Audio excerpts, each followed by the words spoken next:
Olá, vamos falar de pronomes. Os pronomes são tão importantes, muitas vezes a gente pensa assim, mas nós temos tantos pronomes na nossa língua, né? Pronomes demonstrativos, pronomes pessoais, pronomes de tratamento, mas os pronomes fazem uma grande diferença.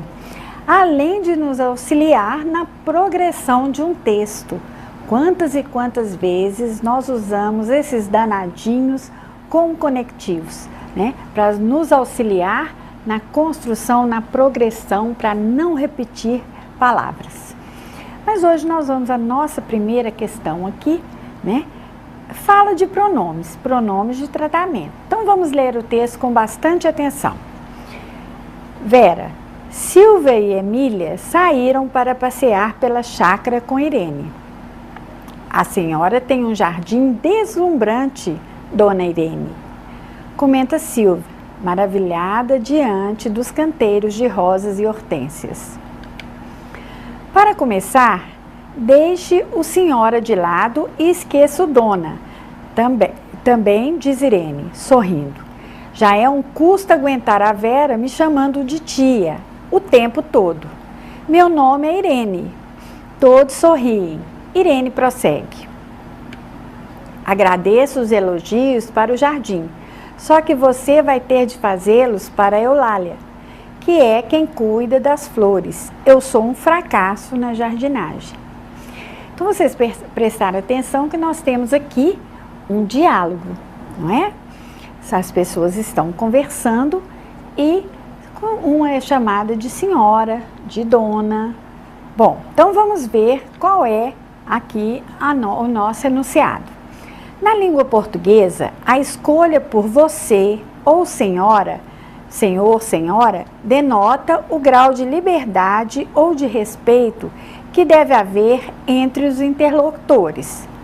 No diálogo apresentado acima, observa-se o emprego dessas formas. Não é? Nós vimos lá chamando de senhora. A personagem Silvia emprega a forma senhora ao referir-se a Irene, na situação apresentada no texto. O emprego de senhora ao se referir à interlocutora ocorre porque Silvia, letra A, pensa que Irene é a jardineira da casa. Letra B, acredita que Irene gosta de todos que a visitam. Letra C, observa que Irene e Eulália são pessoas que vivem em área rural. Letra D, deseja expressar por meio de sua fala o fato de sua família conhecer Irene. E letra E, considera que Irene é uma pessoa mais velha com a qual não tenha intimidade.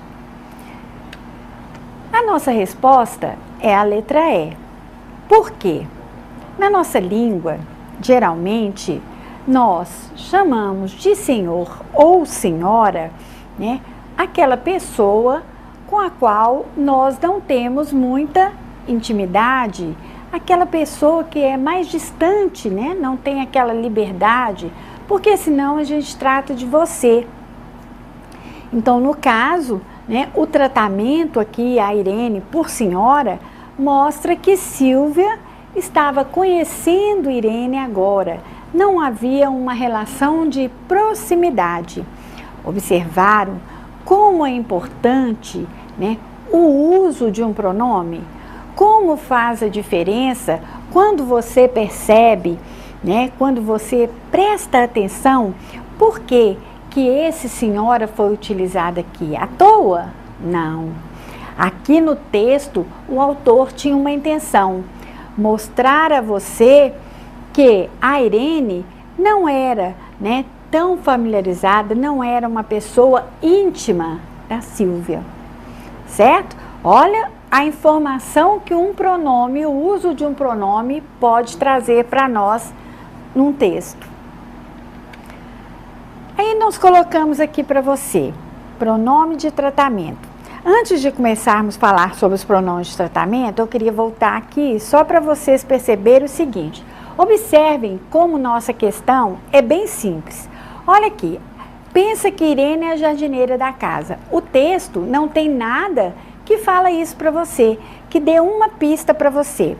Acredita que Irene gosta de todos que a visitam. Também não temos nenhuma pista de que Irene acredita, né, que ela gosta de visita. E a letra C, observa que Irene e Eulália são pessoas que vivem na área rural. Por acaso foi falado no texto algo da área rural? Não, nós falamos de jardins. Letra D, deseja expressar por meio de sua fala o fato de sua família conhecer Irene. Será que ali tinha alguma pista para nós? Também não. Considera que Irene é uma pessoa mais velha com a qual não tem intimidade. Pronto, olha que questão fácil. Se você leu atentamente e quando ela diz senhora, né? Ela quis dizer senhora, né? Aquela pessoa que não é tão próxima. Aí nós temos aqui, só para você entender bem essa questão do pronome de tratamento. Você, né? A abreviatura, como que nós vamos abreviar? É o V pontinho, né? Tratamento íntimo familiar. Você, quando não conhece uma pessoa, quando não tem intimidade com uma pessoa, você não pode usar você. Você não pode tratar a pessoa por você, né? E sim por senhor, senhora. Você é aquele amigo próximo, aquele conhecido, aquele com quem a gente tem muita intimidade. E aqui eu coloquei para você a abreviatura de senhor e senhora, né? Pessoa com as quais mantemos um certo distanciamento, mais respeito. E Vossa Senhoria, quando é que nós usamos, né? Vossa Senhoria, também coloquei a abreviatura aqui. Pessoas com um grau de prestígio maior. Isso significa que quando no nosso trabalho nós vamos escrever um memorando, um ofício, né, uma correspondência, nós devemos usar, né, Vossa Senhoria. Por quê? Né, é um tratamento mais respeitoso e geralmente nós mandamos para uma pessoa de um grau de prestígio maior, né, dentro de uma instituição. Por isso nós usamos Vossa Senhoria. Aí coloquei para vocês aqui quando usar. Empregamos em textos escritos como correspondências, ofícios, memorandos, cartas, relatórios, né? Geralmente a redação oficial nós usamos Vossa Senhoria, certo? Bom, então nós temos aqui o uso de pronomes de tratamento. Você deve ter muita atenção. Ao se dirigir respeitosamente a uma autoridade, você usa o vossa, né? Vossa Excelência, você está falando com ela. Foi muito útil na resolução do problema, quando você refere-se a ela e está presente, né? Ela é o seu interlocutor. Agora, quando você fala com outra pessoa sobre a autoridade, já é diferente. Ao se dirigir a outra pessoa, referindo-se àquela mesma autoridade, você usa o sua. Sua Excelência, o governador César, foi muito útil na resolução desse problema. Observaram que quando nós usamos vossa, nós estamos falando com a própria autoridade. A Vossa Excelência, nós estamos falando com ela. Quando nós falamos dela com outra pessoa, nós vamos usar o Sua Excelência, certo? Qualquer dúvida, busquem um pouquinho mais lá nas gramáticas da nossa língua sobre o pronome de tratamento. Ao usar o pronome de tratamento como vocativo para chamar, avisar, interpelar, dispensa-se o pronome possessivo. Observem aqui, cuidado, excelência. Aqui no caso, o nosso pronome aqui, né, excelência, ele é um vocativo, né? O que é um vocativo? Aquele chamamento, lembra lá? Aí, quando a gente pensa no vocativo, Pedro, é como se você tivesse, Pedro, sua irmã, né, foi à escola, Pedro não é o seu sujeito, não é? Né? Pedro é o vocativo, aquele com quem você chamou para falar. Então aqui, olha, você fala assim, excelência, cuidado, ou cuidado, excelência. Excelência aqui é um vocativo. Aí você não vai usar cuidado, vossa excelência, não. Aí você vai dispensar o pronome possessivo que deveria acompanhá-lo, tá? Bom, nós temos aqui uma outra questão, certo? Então vamos trabalhar a questão. Influenza A, gripe suína. Se você esteve ou manteve contato com pessoas da área de risco e apresenta os seguintes sintomas: febre alta repentina e superior a 38 graus, tosse, dor de cabeça, dores musculares e nas articulações, dificuldade respiratória. Entre em contato imediatamente com o Disque Epidemiologia 0800 283 2255. Evite a contaminação. Quando tossir ou espirrar, cubra sua boca e nariz com lenço descartável. Caso não o tenha, utilize o antebraço. Se utilizar as mãos, lave-as rapidamente com água e sabão. O uso de máscaras é indicado para prevenir contaminações. Então, observem que aqui é o nosso folder, né? O nosso texto para a questão. Então, lemos aqui o texto e agora nós vamos ver o que a questão pede. Os principais recursos utilizados para o envolvimento e adesão do leitor à campanha institucional incluem. Observem que quando nós vamos ler o texto, vou voltar ao texto aqui, vamos ver aqui, né, o que ele prende a você.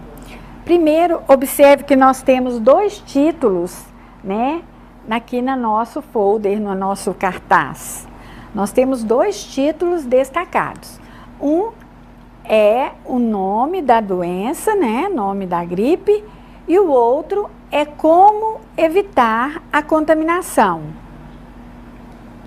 Né? Então, nós já temos aqui 2 pontos importantes. Se estão destacados, eles têm uma função aqui no texto. Né? Toda vez que você destaca algo no texto, você está chamando atenção, querendo chamar atenção para aquele trecho do texto, certo? Então, vamos lá. Então, os principais recursos utilizados para envolvimento e adesão do leitor à campanha institucional incluem: letra A, o emprego de enumeração de itens e apresentação de títulos expressivos.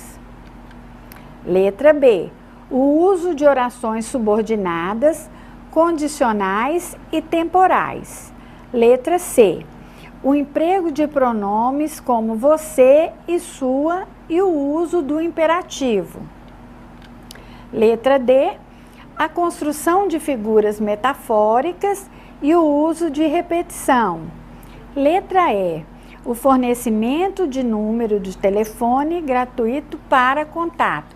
Observe que a letra D, né, na aula, nós já vimos uma aula de figuras de linguagem e vimos que metáforas são recursos, né, que nós temos para dar mais expressividades ao texto.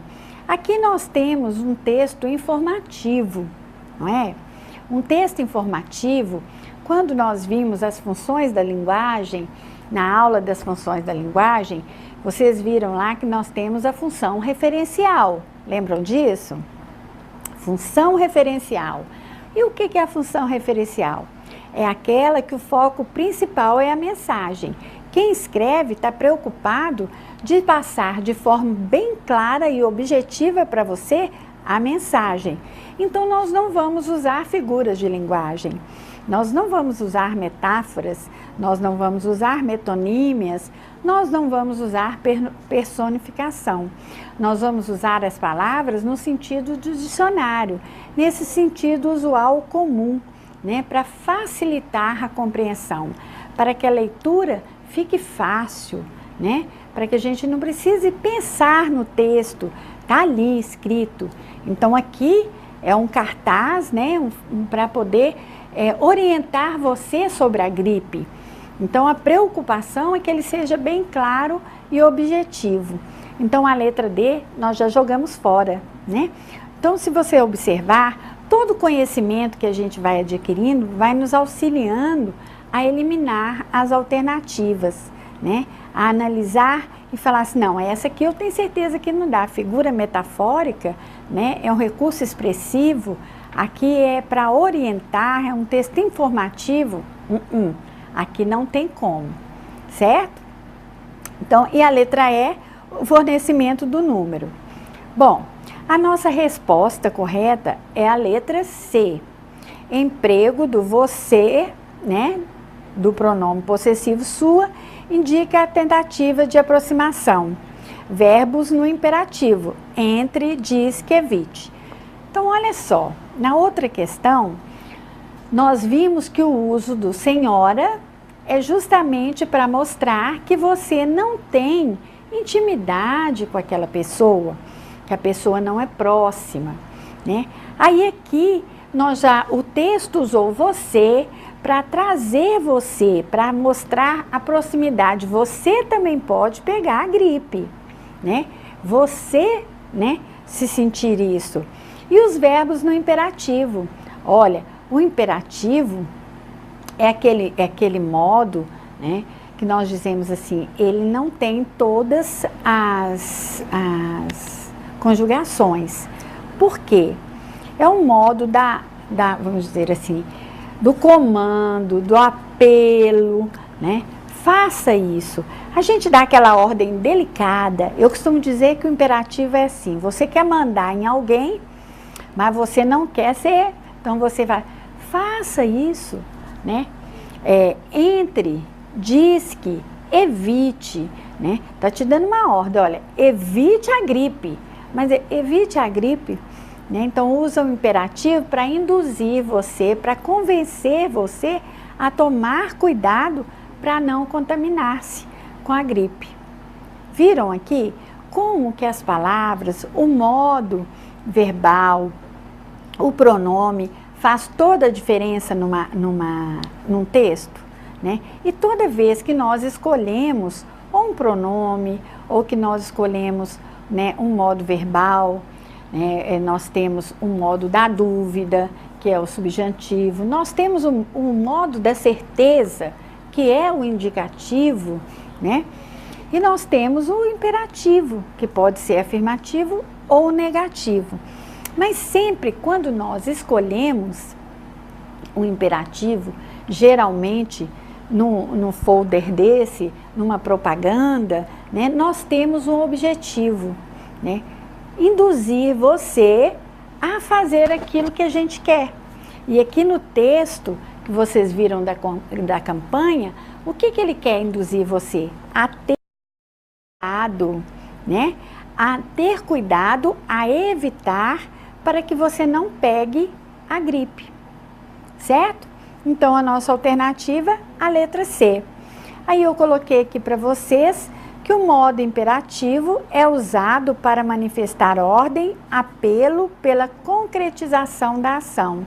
Então tenha cuidado, né? Lave as mãos, se você tossir, colocar. Observe que ele foi o tempo todo dando uma ordem para você, mas uma ordem delicada, né? É uma ordem assim que a gente nem fica bravo, porque às vezes quando a gente recebe uma ordem, fala, não vou fazer, ele está mandando em mim, né? Mas o imperativo possibilita isso de uma forma discreta. Então as nossas palavras, a escolha, né, faz toda a diferença na produção do texto.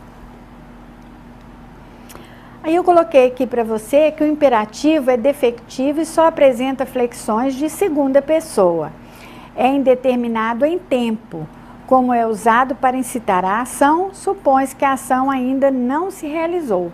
Então, observem que quando eu coloquei isso aqui para você, que ele não tem um tempo determinado, né? Se é usado para fazer um apelo, significa que você ainda não fez, a ação não aconteceu, né? Mas ele é livre do tempo, ele não tem essa, vamos dizer assim, essa relação de presente, passado e futuro que os outros modos verbais têm, tá?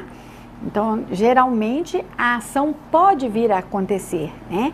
Ela não aconteceu. Se nós estamos aqui apelando, dando ordem, induzindo você, utilizando o imperativo, é porque essa ação ainda não aconteceu.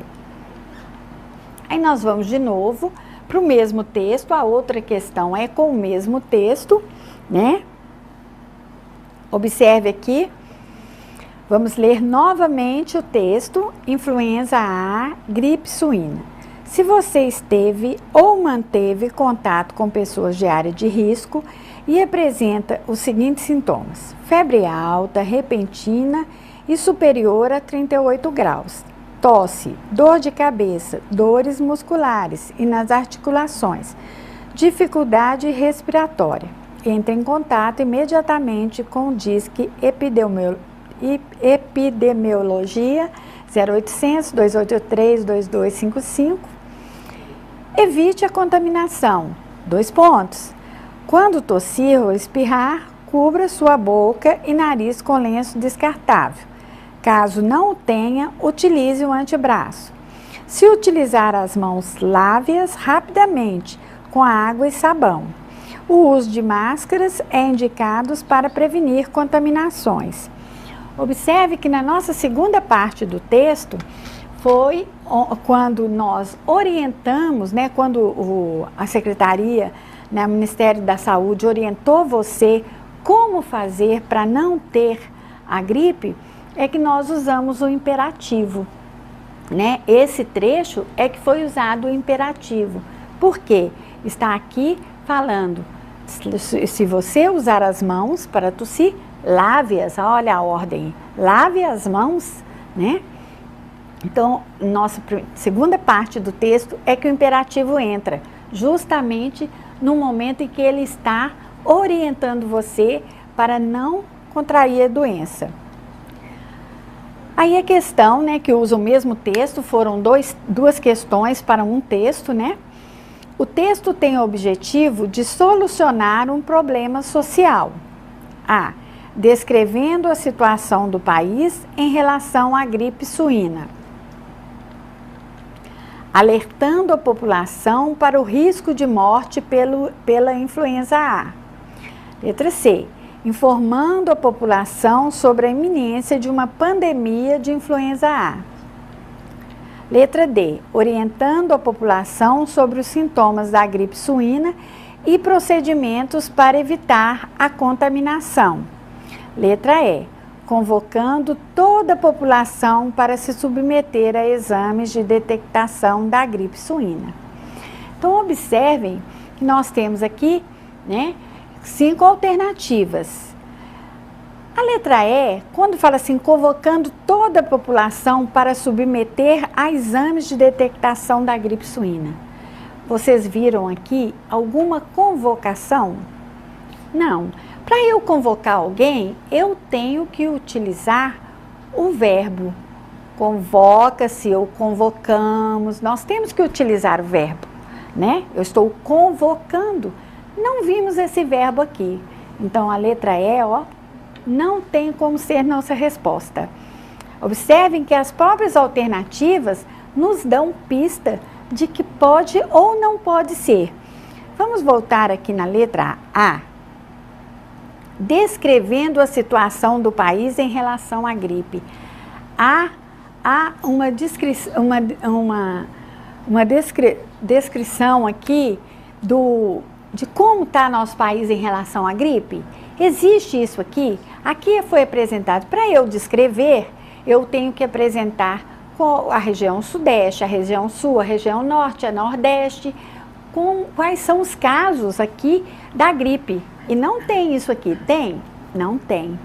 Então também a nossa letra A, ó, já está fora. Viram como é fácil? A gente tem as pistas nas próprias alternativas, alertando a população para o risco de morte pela influenza A. Aqui no nosso texto, falou em morte? Falou? Não. Então também a letra B, ó, não pode ser. A letra C, informando a população sobre a iminência de uma pandemia de influenza A. Bom, aí você pode até ficar um pouquinho na dúvida, né? Ah, será que não é isso que eles queriam falar? Não, mas não é isso que ele queria falar, não. Ele dividiu o texto em duas partes e nenhuma das duas partes ele citou, né, que há essa iminência aqui de pandemia. É ou não é? Então, observe que aqui nós já tiramos 3 alternativas, simplesmente porque a informação que está ali não está veiculada lá no nosso cartaz. E a letra D, orientando a população sobre os sintomas da gripe suína e procedimentos para evitar a contaminação. É isso que é feito lá. Olha só, orientar a população para a gripe suína, sobre a gripe, os sintomas e os procedimentos como. O que são procedimentos? É o que você deve fazer para, né, evitar a contaminação. E nós vimos lá que o nosso texto tem 2 partes. Inclusive, nós temos 2 títulos, não é? E se vocês observarem, a única alternativa que traz 2 informações é a letra D. A letra E, convocando toda a população para se submeter a exames de detectação da gripe suína, não é? Então, observem que a única alternativa, nós tínhamos 2 títulos no texto, significa que nós tínhamos 2 informações. E a única alternativa que tem aqui 2 informações. Então, a nossa alternativa certa é a letra D. Viram como não é difícil? Como quando a gente analisa bem, com calma, a gente consegue, né, excluir as alternativas. Então, nossa resposta correta é a letra D. O texto da campanha divide-se em 2 partes, como nós vimos. A primeira, são sim listados os sintomas da gripe, né? E a segunda, nós estamos aí orientando você, inclusive com o imperativo, para dar aquela ordem delicada de quais os cuidados que você deve ter para não ter a gripe. Viram? Que é só ler com atenção que as palavras, né, a estrutura do texto, o título, tudo isso são pistas para que a gente possa entender a questão? Pois é. Então agora comecem a ler com mais atenção as pistas que o texto nos dá, né? As pistas que as próprias alternativas nos dão, né? Se são plausíveis ou não, certo? Então, se vocês, né, quiserem ver nossa aula de novo, tirar dúvida, analisar o texto de novo, né, vocês devem acessar o www.acerteosponteiros.com.br e assistir novamente às aulas de língua portuguesa das outras disciplinas. Se você ainda não se cadastrou, cadastre-se e veja nossas aulas lá. Tirem as dúvidas que ficaram. Até nossa próxima aula.